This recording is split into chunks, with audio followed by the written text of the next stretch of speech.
are continuing on our drive north, heading back towards the border. We stayed one night in Loreto, and now we're back at Bay of Concepcion, and we are hanging out for the night with some other fellow escaper friends, and we asked them about some hot springs, if they've been to any in the Baja area, and they said, oh, there's some right over there. So we are making our coffee. Yes, this is how we make coffee in Baja. Made coffee. And we are going to head over to the hot spring to hang out and watch the sunrise this morning before we head on north to Mulegé.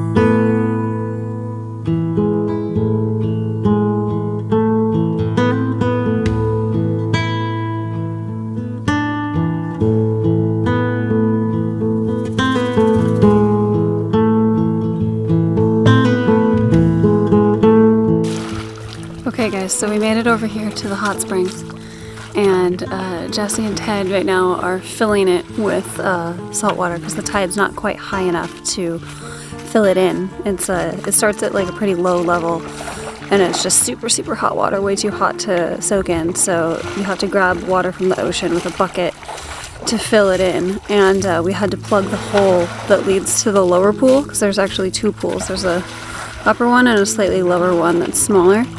So you have to plug that hole leading from one to the other to keep all the water that you just added from flowing out. So that's what we're working on right now, is filling up the upper pool.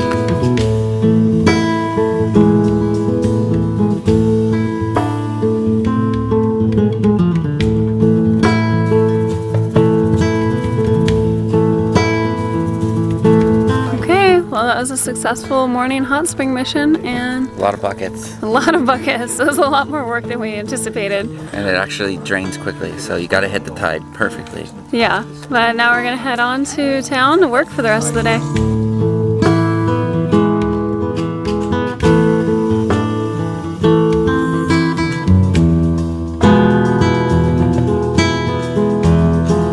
We gained so much more out of Baja than we originally anticipated. We went down there seeking new experiences, scenery, and culture, and of course, some delicious al pastor tacos. What we found was incredible undeveloped land, beautiful beach campsites, and a good taste of Mexican culture. Delicious food was everywhere, and lifelong friendships were solidified. This trip made us realize that we are capable of anything we set our minds to. It encouraged us to continue facing our fears and tackle challenges head on. Anything that is hard or scares you in life is almost always worth doing. So one of the things when we took off is everybody thought our straps were super sketchy and they weren't going to hold for the whole trip, but you know what? We're almost a month in and they're still good and tight. Oh man, these straps were the talk of the evening every time we were on the campfire. Look at that. Good to go. We're just gonna run it. We've been running it for a month like that. They're more of a safety suggestion rather than you know, anything else, but they've been good. Our solar has been good. We laid them down because it was windy yesterday. Normally we have them up to get maximum sun. The Lion Energy Safari LT has been great, and overall camper's been great. The company was great. It's a little tight. It's a little tight. You know, but we made it work for a month, and I think we've decided that we definitely don't want to do a truck camper long term. It's fine for a shorter trip like this, but I think for us a truck camper might just be a little too small with this big dog right here.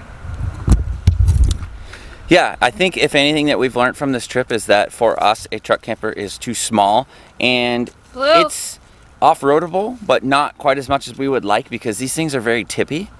We showed you guys that in another video, but as we learned the hard way, driving on a beach. So today, like Melissa said, is our last day. We plan on taking full advantage. We're gonna go get a couple more meals, probably do a lunch in San Felipe and then a dinner. because it's our last day, and tomorrow we're gonna wake up early and hopefully have a successful border crossing. Yeah, we think we're gonna go get some tacos for lunch and ceviche for dinner and enjoy this last beautiful sunny day in Mexico.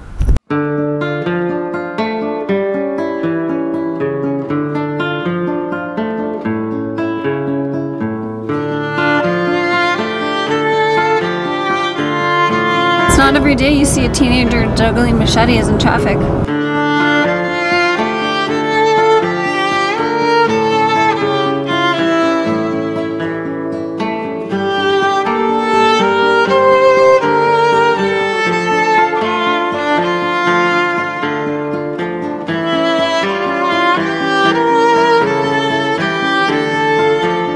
We're at the border, we're waiting in line. It is 9:29 on a Saturday morning. Supposedly they don't open till 10, but it seems like they're already bringing people through. Melissa went in the back to get our passports. Okay, so we just made it back to the US. We had to go through the x-ray machine. They had to inspect our vehicle. They pulled us aside for secondary inspection.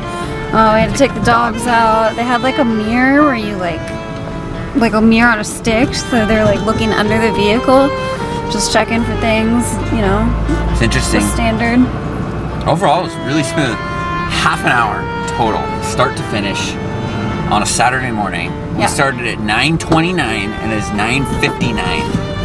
Oddly though, according to Google, it said that the border crossing didn't open until 10 a.m., but they were clearly letting people through already, so I don't know exactly what time they actually started letting people through, since there's obviously a line. They almost forgot to give us our passports back after our secondary inspection, so that was fun. You know, make sure you've got your passports before you drive away. Yes. But yeah, it was simple, it was easy. It took a half an hour exactly, and now we are back in the United States. We made it! Yay! It was A month later. A month later.